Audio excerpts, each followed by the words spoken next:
Bismillahirrahmanirrahim.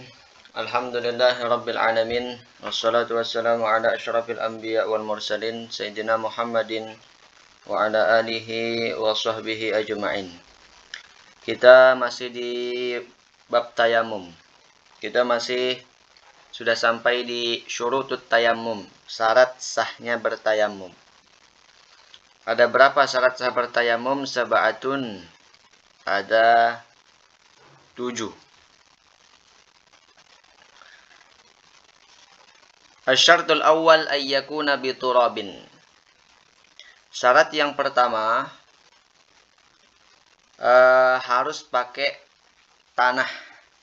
Harus pakai tanah. Tanah yang seperti apa yang harus dipakai? Ada syarat tanahnya. Artinya nggak semua tanah. Bukan pasir, tapi tanah. Pertama bukan pasir, kemudian bukan juga dicampur sama tepung ataupun yang lainnya.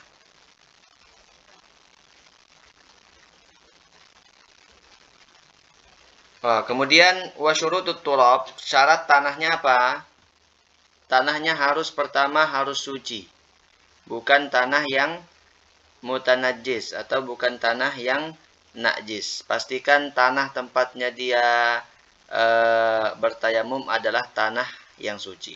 Juga tanah yang dipakai tayamum ini nggak harus satu cangkul. Bisa juga pakai satu sendok sedikit saja, itu sudah cukup. Nggak harus satu cangkul. Ya, itu perlu untuk kita ketahui. Kemudian ayyakuna tahiran la najisan, itu yang pertama, harus suci. Yang kedua, juga tanahnya mensucikan, bukan hanya suci tapi juga bisa mensucikan. Karena ada tanah yang tidak bisa mensucikan, yaitu tanah yang mustakmal. Mustakmal itu artinya sudah dipakai untuk bertayamum sebelumnya. Nah, itu yang nggak boleh. Perlu untuk diketahui, yang dikatakan mustakmal di sini adalah yang jatuh dari mukanya itu yang mustakmal. Jadi kalau saya beri gambaran seperti ini. Misalnya di sini ini adalah tanah yang ada debunya. Kemudian di sini dia taruh tangan kirinya, di sini dia taruh tangan kanannya. Dia ambillah tanah itu. Kemudian dia usap ke wajahnya. Nah, yang mustakmal itu yang mana? Yang mustakmal itu yang jatuh dari wajahnya, yang terpisah dari wajahnya. Tapi yang di sini itu nggak mustakmal. Ini walaupun dipakai 1000 kali, itu nggak mustakmal yang ini. Jadi yang mustakmal itu yang jatuh dari mukanya, bukan yang di sini. Kalau yang di sini walaupun setelah itu dia ngambil lagi dari sini, kedua kalinya, ketiga kalinya, keempat kalinya, kelima kalinya, itu nggak apa-apa. Itu nggak mustakmal yang seperti itu. Nah, jadi yang dikatakan mustakmal itu yang jatuh dari mukanya. Nah, jadi debunya harus suci dan juga mensucikan. Kemudian yang ketiga, ayyakuna khalisan la mukhtalitan bi ghairihi walau qalilan. Kemudian tanahnya harus murni. Murni artinya tidak bercampur dengan apapun, walaupun sedikit saja campurannya, nggak boleh. Harus memang itu tanah yang ada debunya. Ya, tanah yang bisa dipakai untuk tayamum yang ada debunya. Kemudian ayyakuna lahu gubarun, tanahnya harus ada debunya. Bihaitsu yaltasiqu bil udwi, sekiranya bisa nempel debunya itu di anggota tayamumnya. Jadi itu syarat tanahnya ya, ada 4 syarat tanahnya, bukan nanti artinya bukan dia pakai tanah liat. Itu dia untuk orang buat bata. Jadi tanahnya itu yang punya debu. Dan tidak boleh bertayamum, sekali lagi dalam mazhab Syafi'i, nggak bisa di tembok, itu nggak bisa, di kaca itu nggak bisa, di kursi pesawat itu nggak ada tayamum di situ. Nggak sah yang seperti itu. Pakai tanah yang ada debunya, bukan pasir juga. Nah, itu perlu kita ketahui. Kemudian yang kedua, asyartus tsani ayyaqsidahu yaqsidat turab. Dia memang tujuannya untuk tayamum, dia untuk memaksudkan tanah itu. Nah, begitu. Artinya dia bukan tiba-tiba ada angin, kemudian angin besar misalnya, kemudian membawa debu masuk ke ke mukanya, kemudian itu diniatkan. Nggak bisa kalau seperti itu. Memang dia sengaja meniatkan tanah itu. Kemudian asyartus salis, syarat yang ketiga sahnya tayamum itu ayyam saha wajhahu wa yadayhi bidarbataini. Dia mengusap wajah dan kedua tangannya itu dengan 2 kali mengambil tanah debu. Harus 2 kali ngambilnya. Dengan 2 kali tepukan. 1 kali tepukan untuk wajah, 1 kali tepukan untuk tangan. Nggak bisa kalau sekali tepukan kemudian usap wajah langsung itu juga dipakai untuk mengusap tangannya. Nggak bisa yang seperti itu. Harus 2 kali. Kemudian asyaratul rabi, syarat yang keempat, ayyuzilan najasata awalan. Kalau dia di anna tayammum taharatun dha'ifah. Fa idza kanat alaihi najasatun wa lam yatamakkan min izalatiha fa yasihhu tayammumuhu ma'a wujudin najasah inda Ibnu Hajar wa inda ramli la yasihhu tayammumuhu wa yusalli li hurmatil waqt wa yajibul qada'u indahuma. Syarat yang keempat, dia harus menghilangkan najis dulu kalau ada najisnya. Ada najis di badannya maka dihilangkan dulu. Begitu. Karena tayamum ini adalah toharah yang dhaifah, dianggap sebagai bersuci yang lemah. Nah, kalau ada najis tapi tidak bisa dihilangkan, tidak mungkin untuk dihilangkan, maka sah tayamumnya bersama ada najis itu menurut Imam Ibnu Hajar.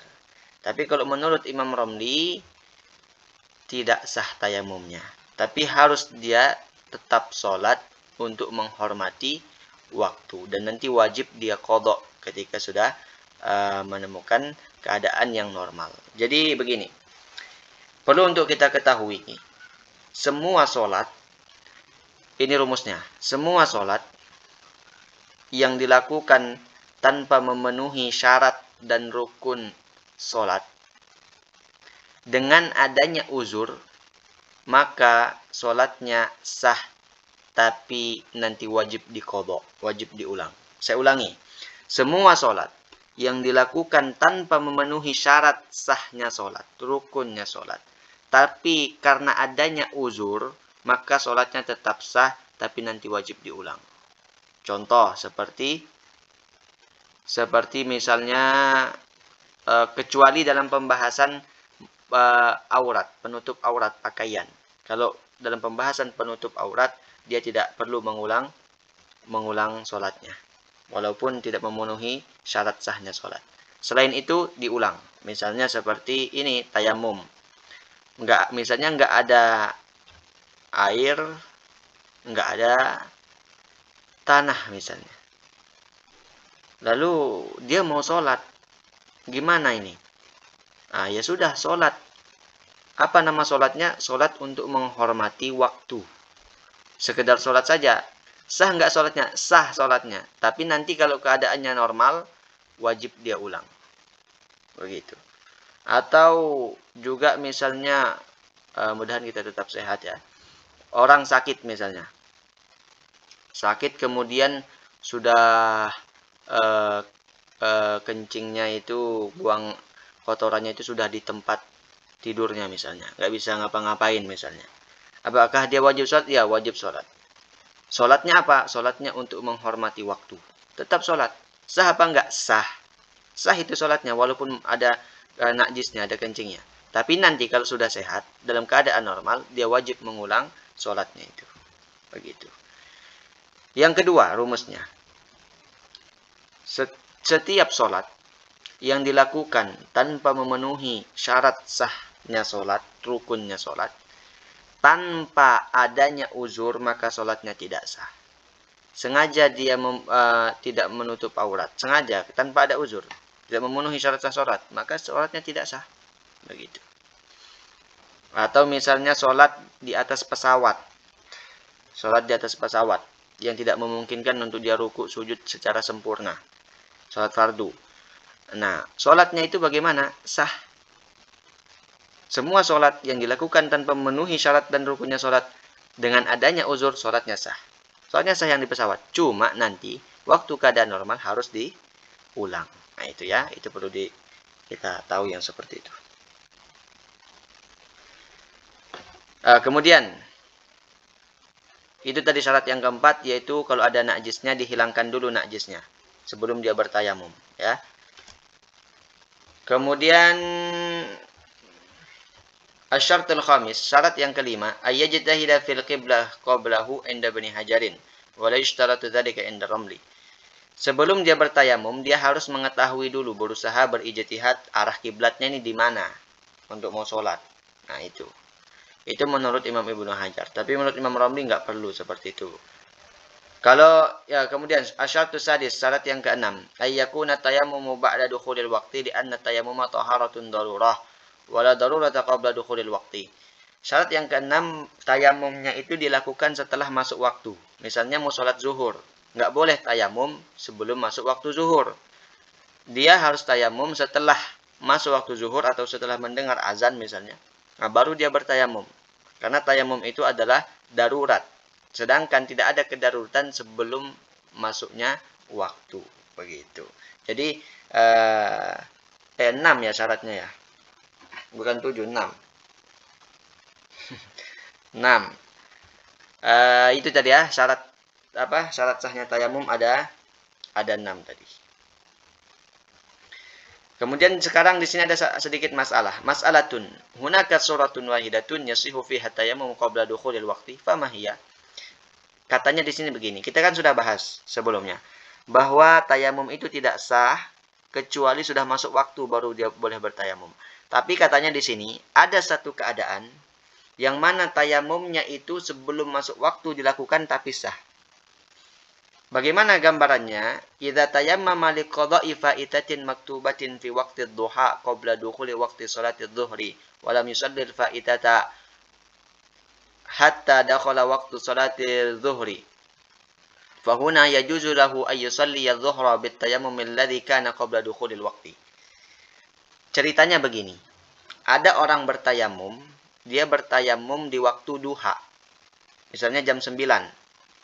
Tapi dia bertayamum di waktu duha ini untuk melakukan kewajibannya dia, yaitu sholat qadha. Dia mengqadha sholatnya di waktu duha.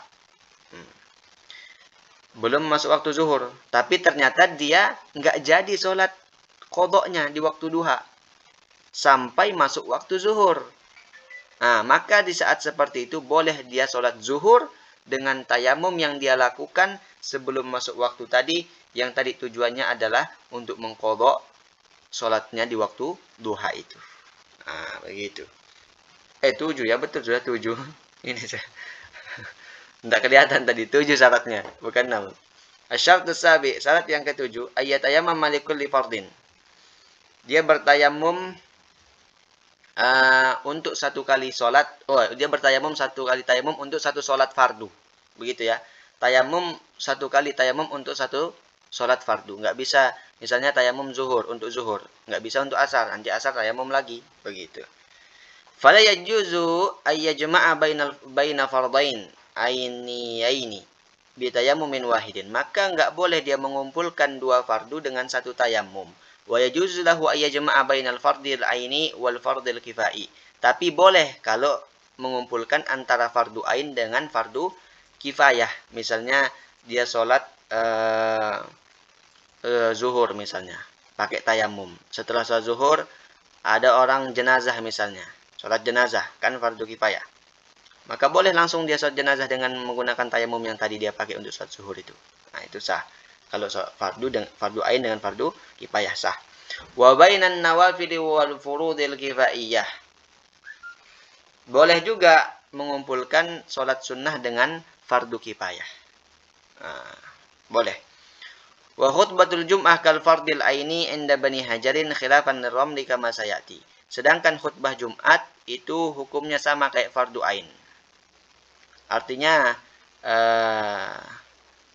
begitu dia khutbah berarti nanti mau sholat tayamum lagi, 2 kali dia tayamum. Itu kalau menurut Imam Ibnu Hajar. Beda kalau menurut Imam Ramli. Nanti akan datang penjelasannya kata beliau. Sampai di sini dulu syarat sah tayamum sudah kita bahas, ada 7, mudah bisa dimengerti. Subhanakallahumma bihamdika asyhadu an la ilaha illa anta astaghfiruka wa atubu ilaik.